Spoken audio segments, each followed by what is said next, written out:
Hello friends, तो आइए आज की इस वीडियो में हम लोग डिस्कस करेंगे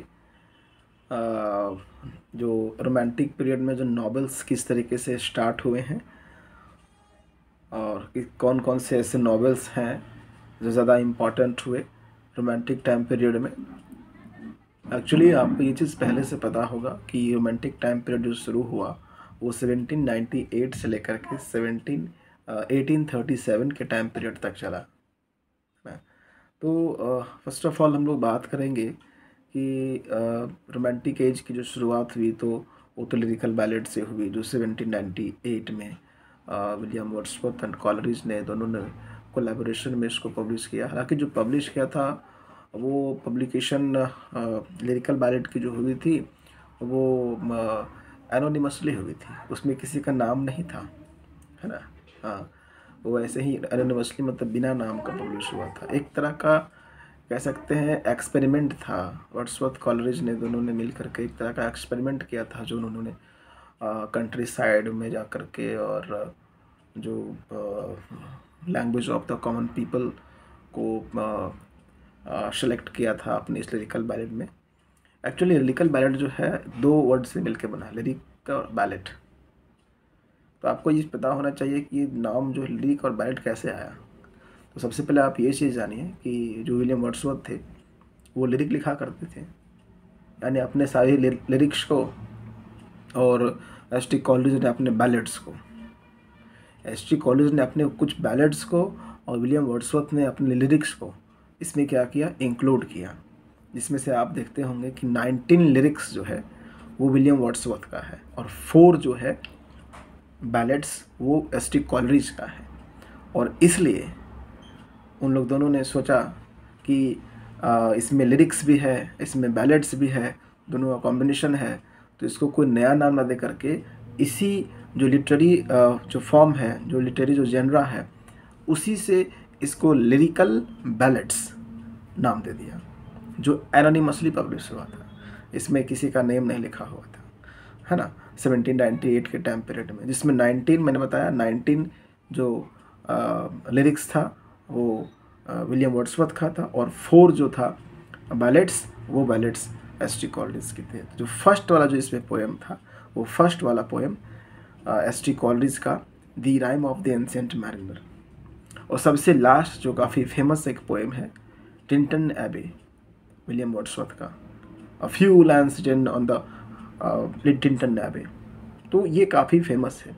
उसमें एक लाइन आता है 5 years हैव पास्ट, है ना, इस तरह का। उसमें टिंटन एबे में आप देखिएगा तो आपको मिलेगा जो वाई रिवर जो है उस रिवर की वो चर्चा करते हैं, ठीक है। तो ये लिरिकल बैलेट काफ़ी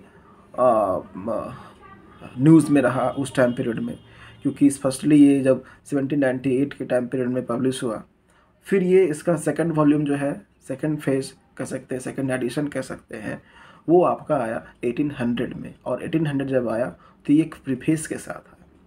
प्रीफेस यानी प्रस्तावना, पहले जो आया था उसमें प्रीफेस नहीं था, यानी प्रस्तावना नहीं थी। और जब 1800 में आया तो उसमें प्रीफेस के साथ आया। थर्ड वॉल्यूम इसका जो आया वो 1802 में आया। और 1802 में जब आया तो आपको पता होना चाहिए कि 1802 में जब आया तो ये एक नए टर्म के साथ, जिसको पोएटिक डिक्शन कहा जाता है, उस पोएटिक डिक्शन के साथ इस वॉल्यूम में लेकर के आया, ठीक है। तो इस तरीके से हम लोग आगे देखेंगे। जो फाइनली है आपका लिरिकल बैलेट्स वो 1805 में आकर के कंप्लीट हो जाता है। 1805 का जो पब्लिकेशन था उसमें किसी तरह का कोई भी ऐसा नया टर्म ऐड नहीं किया गया था। तो ये बेसिक था विलियम वर्ड्सवर्थ का जो फर्स्ट था। आप देखिए कि ये तो था रोमांटिक टाइम पीरियड का एक पोएम के बारे में मैंने बताया। तो इस तरीके से बहुत सारे ऐसे पोएम्स आए। और मैंने शुरुआत में चर्चा किया था कि नॉवेल्स कैसे आया। नॉवेल्स का डेवलपमेंट 18th सेंचुरी के लास्ट में और 19th सेंचुरी के बिगनिंग के टाइम पीरियड में किस तरीके से नॉवेल का डेवलपमेंट हुआ, तो ये चीज़ जानने लायक है। तो सबसे पहले आपको बता देंगे उस टाइम में एक बहुत ही फेमस नाम आता है वाल्टर स्कॉट। आप सुने होंगे वाल्टर स्कॉट का, रॉबर्ट बेज का, ठीक है।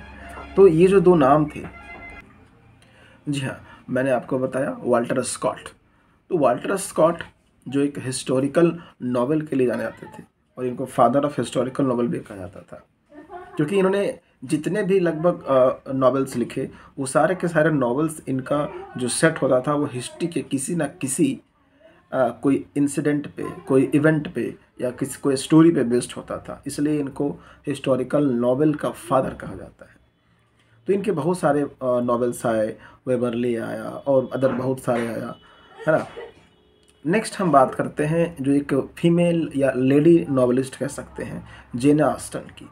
जेन ऑस्टन का काफ़ी नाम रहा उन दिनों में, और आप देखे होंगे उनके बहुत सारे वर्क, जैसे एमा, Mansfield park, sense and sensibilities, ये कुछ ऐसे जो कह सकते हैं कि फेमस कह सकते हैं, है ना। ऐसे कुछ नॉवेल्स थे जो उस टाइम पीरियड में पब्लिश हुए, जब रोमांटिक टाइम पीरियड आपका चल रहा था।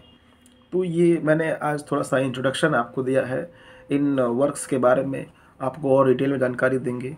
आप मेरे साथ बने रहें, मेरे इस चैनल के साथ बने रहें।